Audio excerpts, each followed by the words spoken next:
హైదరాబాద్ వేదికగా జరుగుతున్న miss world 72వ edition పోటీలు ఇప్పటికే లాంఛనంగా మొదలయ్యాయి.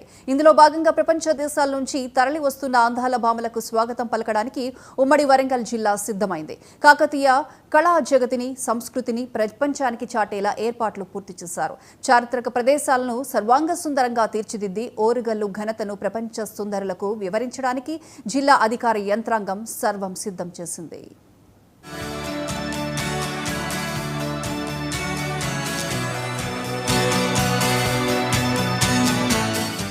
మిస్ వరల్డ్ 72వ ఎడిషన్ పోటీల్లో భాగంగా 109 దేశాల అందగత్తెలకు తెలంగాణ ఆతిథ్యం ఇస్తోంది. ఈ నెల 10న ముఖ్యమంత్రి రేవంత్ రెడ్డి హైదరాబాద్ గచ్చిబౌలి ఇండోర్ స్టేడియంలో లాంఛనంగా పోటీలు ప్రారంభించారు. ఈ నెలాఖరు దాకా జరిగే వివిధ కార్యక్రమాల్లో భాగంగా ఇప్పటికే నాగార్జునసాగర్లో, బుద్ధవనం, హైదరాబాద్లో చార్మినార్ లాంటి చారిత్రక, పర్యాటక ప్రాధాన్యమున్న ప్రదేశాల్లో వీళ్లంతా పర్యటించారు. వాళ్ల షెడ్యూల్లో భాగంగా రేపు వరంగల్ ఉమ్మడి జిల్లాలో పర్యటించబోతున్నారు. ఈ నేపథ్యంలో వరంగల్ జిల్లా అధికార యంత్రాంగం సర్వం సిద్ధం చేసింది. ములుగు జిల్లా ఏజెన్సీ ప్రాంత ఆచారాలు, కట్టుబాట్లకు అనుగుణమైన వేషధారణలతో ఆహూతులను అలరింపజేస్తారని, కోయి నృత్యాలతో పాటు డాక్టర్ అలేఖ్య పుంజాల సారథ్యంలో పేరిణి నృత్య ప్రదర్శన ఉంటాయని జిల్లా కలెక్టర్ దివాకర్ ప్రకటించారు. అంతర్జాతీయ అతిథులకు వరంగల్ సంస్కృతి సాంప్రదాయాలు అనుభవంలోకి వచ్చేలా కళ్లకు కట్టినట్టు తెలియచేసే ఏర్పాట్లు పూర్తయ్యాయన్నారు. మేము అందరికీ విజ్ఞప్తి చేసేది ఏంటి అంటే, ఇదొక చాలా ప్రతిష్టాత్మకమైన ప్రోగ్రాం మనకి జరుగుతుంది.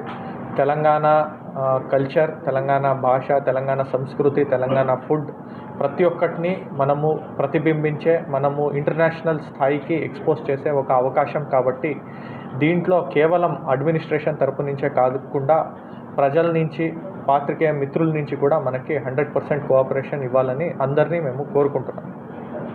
మొత్తం 116 దేశాలకు చెందిన సుందరీమణులు ముందుగా హనుమకొండ జిల్లాకు చేరుకుంటారు. అక్కడ చరిత్ర ప్రసిద్ధి పొందిన 1000 స్తంభాల దేవాలయంలో రుద్రేశ్వర స్వామిని దర్శించుకుని అక్కడి నుంచి 2 బృందాలుగా విడిపోయి, ఒక బృందం కాకతీయుల రాజధాని కిలా వరంగల్ కోటలో ఉన్న కుష్ మహల్తో పాటు కాకతీయుల పాలనాకాలపు ఆనవాళ్లు, వాళ్ల శిల్పకళా సంపద, కట్టడాలను తిలకిస్తుంది.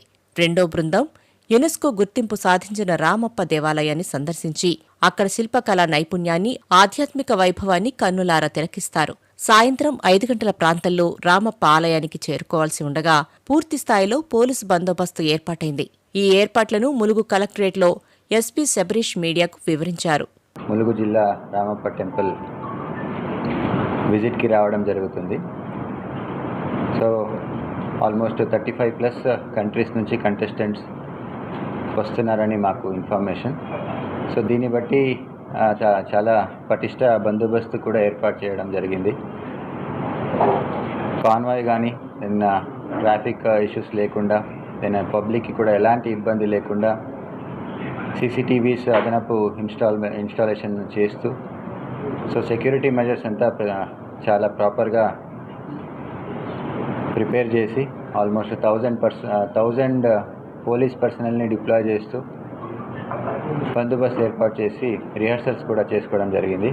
ప్రపంచ సుందరీమణుల పర్యటన కారణంగా 14వ తేదీ ఉదయం 10 నుంచి 15వ తేదీ 10 గంటల వరకు భక్తులను, పర్యాటకులను ఆ ప్రాంగణంలోకి అనుమతించారు.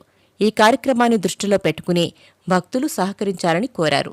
రామప్ప గుడి సరస్సు చుట్టూ 5 కిలోమీటర్ల మేర ఎలాంటి డ్రోన్ కెమెరాలు వాడకూడదని, షూటింగ్స్కు అనుమతులు లేవని స్పష్టం చేశారు.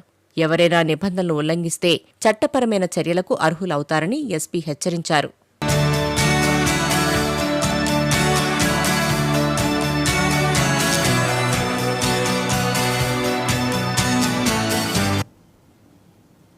Right TV bulletin